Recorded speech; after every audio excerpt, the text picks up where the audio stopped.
Sí. Para nadie es una sorpresa que el régimen se está portando con el talante dictatorial que siempre han mostrado ellos, con la arrogancia, con la arbitrariedad, con el totalitarismo, con el abuso que siempre se ha portado el chavismo.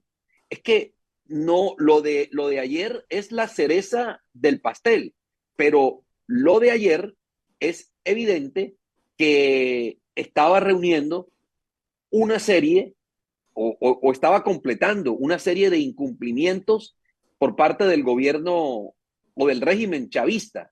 Y es que recuerde que el régimen chavista se reunió con la oposición y con el gobierno de Estados Unidos en Barbados y allí llegaron a unos acuerdos. El primer acuerdo era realizar unas elecciones limpias, verificables y unas elecciones donde hubiese garantías para la oposición. Y lo primero que hizo el gobierno fue poner las elecciones, o el régimen chavista fue poner las elecciones cuando le dio la gana y en el día que le dio la gana.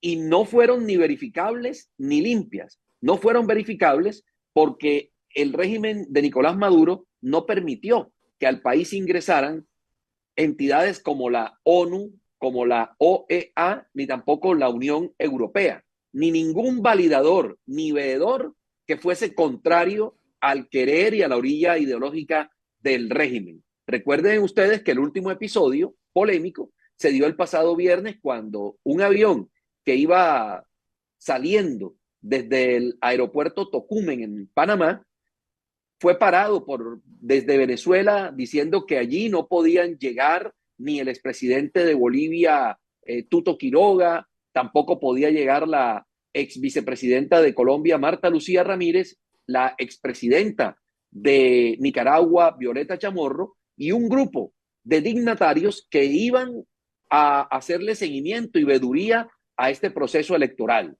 Recuerde que también el régimen incumplió de tener unas elecciones limpias y con garantías para la oposición cuando mantuvo la inhabilidad para María Corina Machado y no la permitieron al final, no permitieron su inscripción.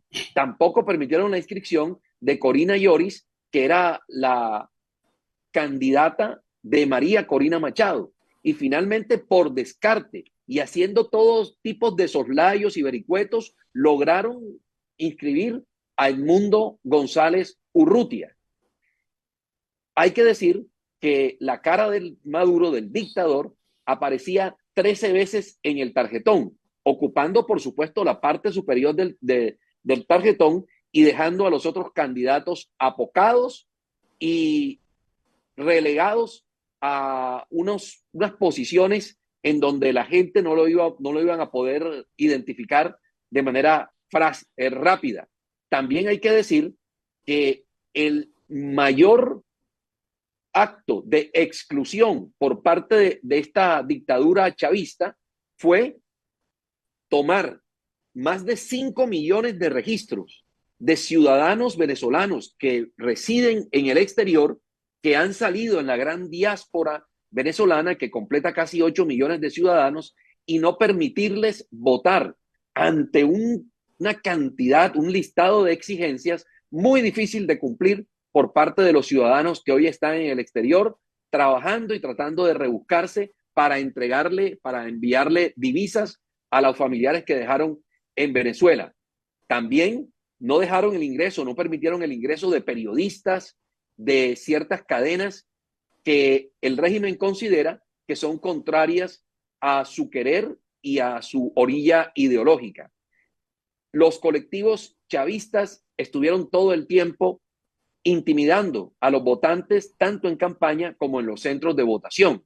Recuerden también que Estados Unidos cumplió con su papel, con su compromiso de desbloquear el comercio de petróleo y sus derivados con Venezuela en honor a estos acuerdos de Barbados.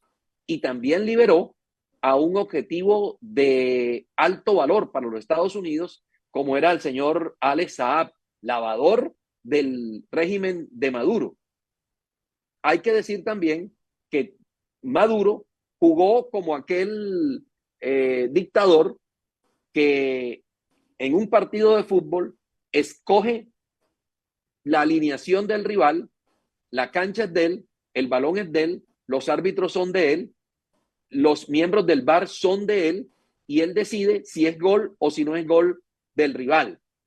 Los resultados que vimos ayer son la evidente muestra que a un dictador no se le puede pedir un talante demócrata, sencillamente porque nunca lo va a mostrar, porque no lo tiene y porque nadie da lo que no tiene en su corazón. Y es evidente que lo que tiene Maduro en estos momentos es un rechazo popular muy grande por parte de la población. Ya no podemos decir, por ejemplo, que el chavismo solamente es rechazado por la clase media o la poca clase alta que se quedó viviendo en Venezuela, sino que hoy sectores populares como Petare, que es la barriada más grande, más popular de toda América Latina, salió masivamente a rechazar los resultados electorales absurdos que muestran a un Nicolás Maduro triunfador, que muestran a un Nicolás Maduro ganador, pero que lo que nadie entiende ni nadie se explica es de dónde aparecieron los votos si ayer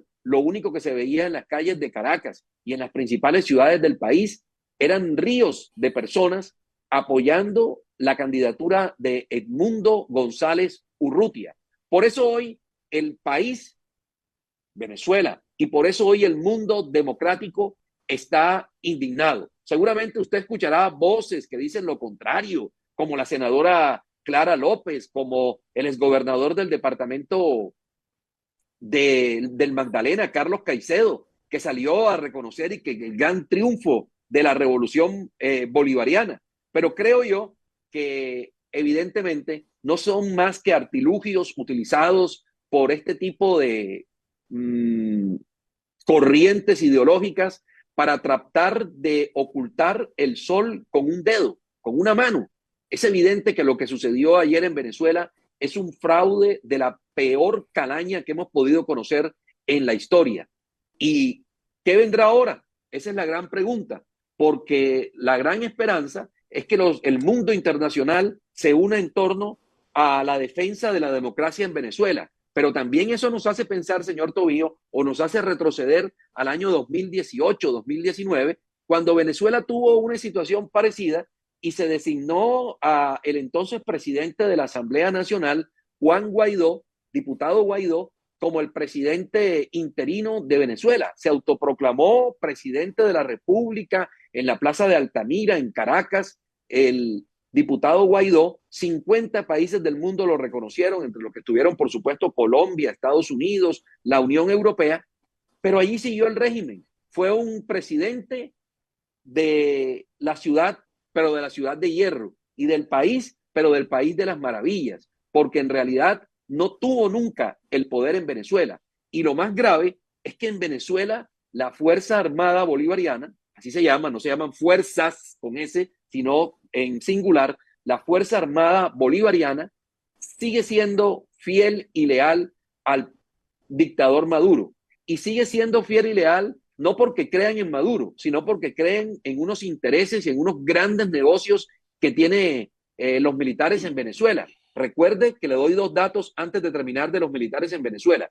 Los militares manejan tres ministerios, además del de defensa, con el sempiterno ministro Vladimir Padrino López. Manejan tres ministerios y manejan negocios muy lucrativos en Venezuela. Negocios legales, pero también negocios ilegales. Y el segundo datico que le doy sobre los militares en Venezuela es que el régimen, para mantener contentos a muchos oficiales en Venezuela, tiene en estos momentos vigentes a unos 2.000 generales, así como lo está escuchando. 2.000 generales no tienen ni siquiera el ejército de los Estados Unidos. Para que usted más o menos sepa o tenga un sentido de las proporciones, Colombia es un país que está en conflicto, que está en guerra y que tiene actores armados con los que el ejército no hace prácticas, sino que están en combates permanentemente. Estamos hablando que Colombia tiene entre todas las fuerzas unos 60 generales activos, pues en Venezuela hay 2.000, para que usted entienda que en un país que no tiene conflicto armado, en un país que no tiene una guerra con nadie, es evidente que hay una complacencia de parte de la dictadura con el propósito que esa fuerza Armada Nacional de Venezuela finalmente termine apoyando al régimen. Y el último datico de la Fuerza Armada. En Venezuela, a diferencia de Colombia, los militares sí pueden votar. Los militares acudieron ayer a las urnas, votaron e incluso algunos se dieron el lujo de despreciar el saludo cordial que entregó la líder opositora María Corina Machado al momento que fue a ejercer el derecho del voto. Eso es lo que tenemos hoy en Venezuela. Ese es el actual panorama de ese país convulsionado y con un régimen que ahora le apuesta no solamente a los 25 años que ya han pasado, sino 6 años más en el Palacio de Miraflores, pero esta vez con un panorama mucho más confuso y con un panorama mucho más incierto.